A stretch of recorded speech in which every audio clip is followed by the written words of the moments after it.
So yun guys, yan.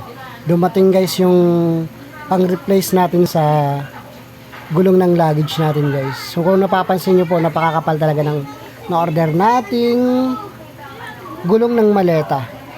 So compare mo siya sa dati, manipis talaga yung dati niya. So ito yun guys, ang gagawin natin ay 5 pirasong gulong po to. So napaka-bless natin today dahil yung mga trusted customer natin, napakalayo pa nila. So from Cavite po, pinuntahan pa talaga yung trusted shoe repair natin dito sa Muñoz, Quezon City.